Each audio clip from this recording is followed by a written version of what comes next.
उस पे नजर रखें, उस तरफ जो मैं बार बार कहता हूं ना कि उधर नजर रखें, वहां पर बड़ी इंपॉर्टेंट डेवलपमेंट्स हो रही हैं।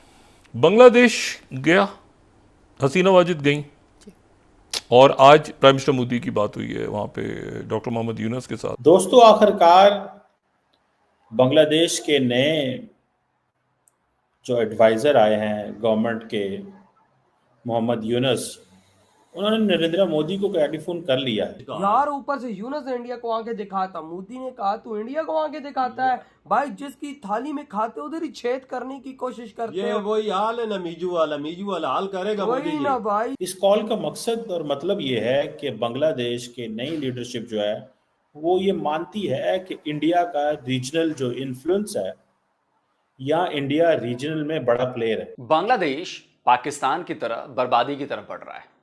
बांग्लादेश भी पाकिस्तान की तरह कंगाली की तरफ बढ़ रहा है। मैं तो कहता हूँ इंडिया बांग्लादेश को मिट्टी में मिला दे भाई, मिट्टी में। हम करते हैं प्रबंध, आप चिंता मत करिए। जो बांग्लादेश दो कौड़ी का, जो एक कुत्ते की रेबीज की वैक्सीन नहीं बनाता है, जिससे सारी वैक्सीन हमारे भारत से, ड्रग्स यानी कि मेडिसिन हमारे भारत से जाती है, अगर आज इनको अगर हम 2-4 दिन 10 दिन मेडिसिन सप्लाई बंद कर दें, इनको एक कुत्ता भी काट ले, इनके पास मेडिसिन की शॉर्टेज हो जाएगी, ये एक रेबीज का इलाज भी नहीं करा पाएंगे। बांग्लादेश में महंगाई ने 13 साल का रिकॉर्ड तोड़ दिया है। बांग्लादेश में महंगाई आसमान छू रही है। नरेंद्र मोदी का जो मैसेज है डॉक्टर मोहम्मद यूनुस को, वो बड़ा क्लियर है, और मैसेज सिंपल सा कर दिया है कि माइनॉरिटीज़ का ख्याल रखें, हिंदूज़ का ख्याल रखें। और इस सेंस में आप ये समझ लें कि उन्होंने बेसिकली उनको जैसे नहीं कहते आप, डांट दिया है। नमस्कार, जय हिंद दोस्तों बांग्लादेश में शेख हसीना के नेतृत्व वाली सरकार के पतन के बाद 8 अगस्त को मोहम्मद यूनुस ने अंतरिम सरकार के मुख्य सलाहकार के रूप में शपथ ली थी। यूनुस के कार्यभार संभालने के बाद मोदी ने उन्हें शुभकामनाएं देते हुए बांग्लादेश में हिंदुओं और अन्य अल्पसंख्यक समुदाय की सुरक्षा सुनिश्चित करने का आह्वान किया था। प्रधानमंत्री मोदी ने भारत के 78वें स्वतंत्रता दिवस के मौके पर लाल किले से बांग्लादेश को चेतावनी भी दी थी कि हिंसा प्रभावित बांग्लादेश के हालात को जल्द से जल्द सामान्य करो। उन्होंने कहा था कि 140 करोड़ भारतीय बांग्लादेश में हिंदू और अल्पसंख्यकों की सुरक्षा को लेकर चिंतित है। जिसके बाद कल यानी शुक्रवार को बांग्लादेश के अंतरिम सरकार के मुख्य सलाहकार ने पीएम नरेंद्र मोदी को फोन किया, जिसको देख पाकिस्तानी मीडिया की भी हवा टाइट हो गई है, क्योंकि बांग्लादेश में हुए तख्ता पलट पर सबसे ज्यादा खुश पाकिस्तान हुआ था। तो आइए दोस्तों, इसी पर आगे पाकिस्तानी मीडिया का रिएक्शन देखते हैं। ये फोन नरेंद्र मोदी को करना चाहिए था, लेकिन उन्होंने नहीं किया। आपको पता है, श्रीलंका की हुकूमत ने, श्रीलंका के प्रेसिडेंट ने फोन किया है मोहम्मद यूनुस को, और भी दुनिया की लीडरशिप ने किया है, लेकिन नरेंद्र मोदी ने फोन नहीं किया।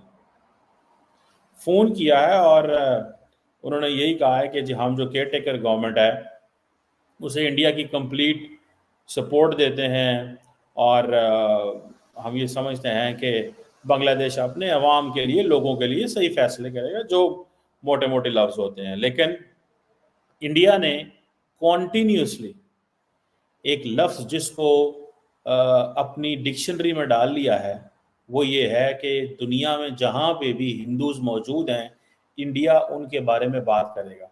ये है वो चीज़ जो नरेंद्र मोदी ने शुरू कर दी है।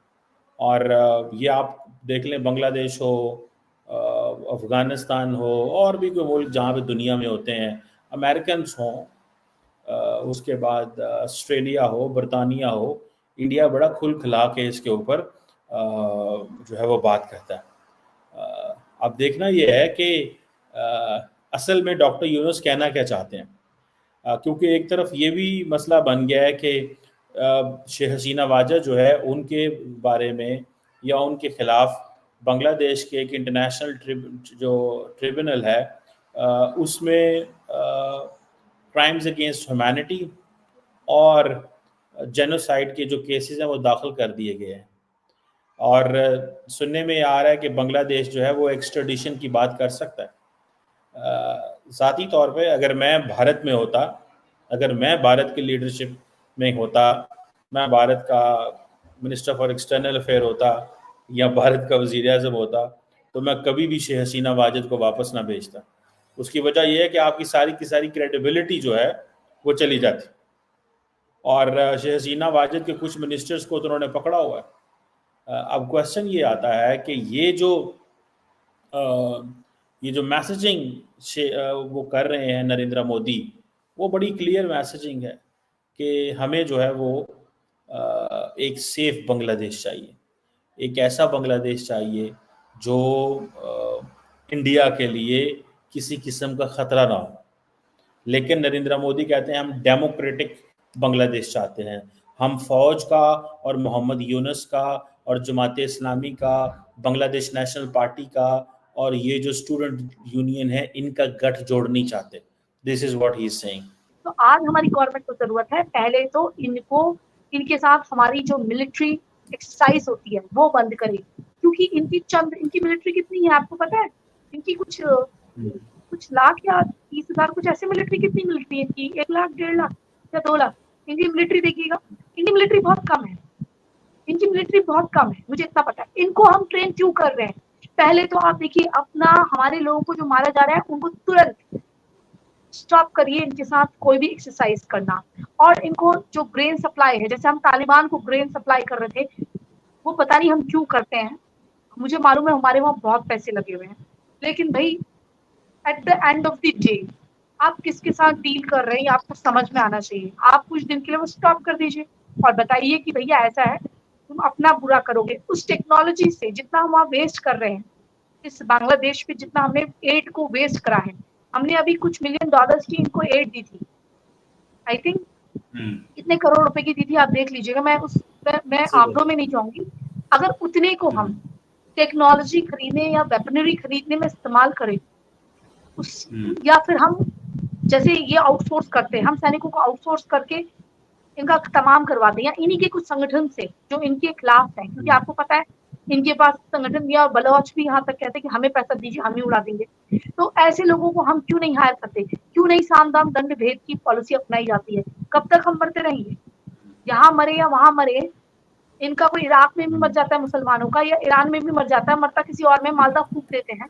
तो क्या हमें नहीं लगता कि हमारे हिंदू कहीं पर भी रहे, ग्लोबल जो हिंदू है, ग्लोबल जो हिंदू ब्रदरहुड है, वो हमें भी कायम रखना चाहिए? अगर हम वाकई में वसुदेव कुटुंबकम की पॉलिसी पे चलते हैं, वसुदेव कुटुंबकम है क्या?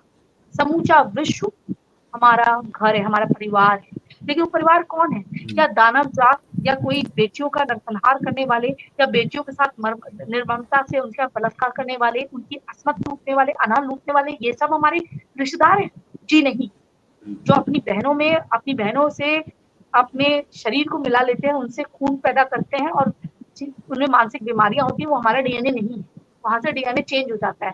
हाँ, एक लाइनेज जरूर है हमारी, लेकिन ये हमारे डीएनए नहीं।